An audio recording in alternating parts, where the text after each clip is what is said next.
Good. All right, so I've got about 15 things on the list. Overall, the place is in good shape, but I'll just kind of go through the top of the list and work my way down.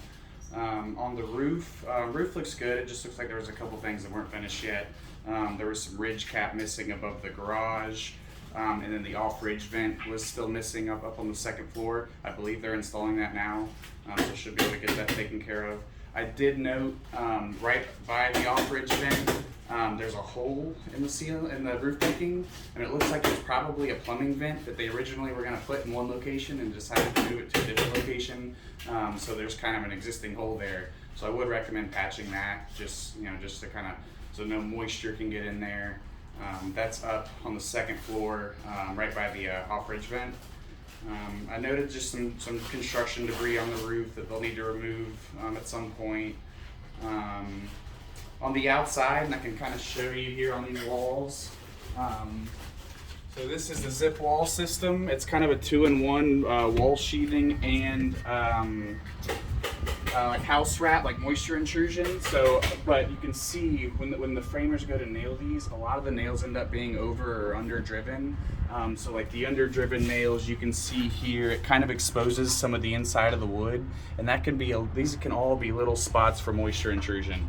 I see it on every single house that uses this zip wall system, but we do recommend getting these sealed. They can use like a liquid flashing or use the tape. The liquid flashing is probably a lot easier because they're all over the place. But that's something a comment that we hit on every single one of these zip wall houses. Let's see. I just noted that there was some exterior doors that weren't installed yet, front and back. There is a hole right here. Again, it's where they probably originally had this and then they moved it down here. So just want to get that sealed up so no moisture gets in there.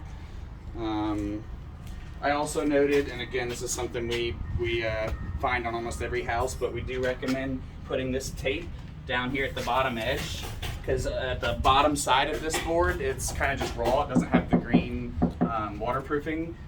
So we do recommend flashing that just so no water dripping down can start to decay the underside of that board. I mean, that's on all sides. I noted a loose stud, that the handrail up at the top of the stairs is just a little loose. Recommend just getting that more secure. Looks like there's a nail that kind of missed and it kind of split the wood a little bit. Let's see. So the hole in the roof decking. In the living room, there's a couple things.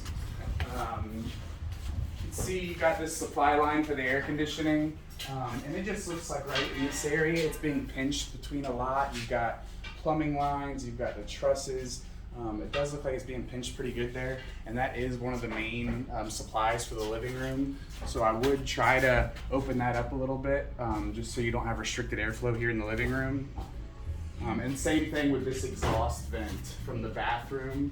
You can see right up in here, you'll see a picture of it in the report, but it's pretty crushed right there, and it just kind of is going to restrict some of that airflow. Let's see, I noted here at the kitchen that this piping, the supply lines for the kitchen sink are not secure.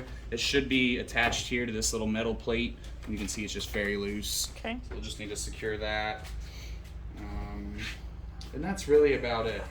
So overall, I mean, it's in pretty good shape. Just kind of tidying up some of these items here. Great. Thank you so much. Yeah, Appreciate you're it. welcome.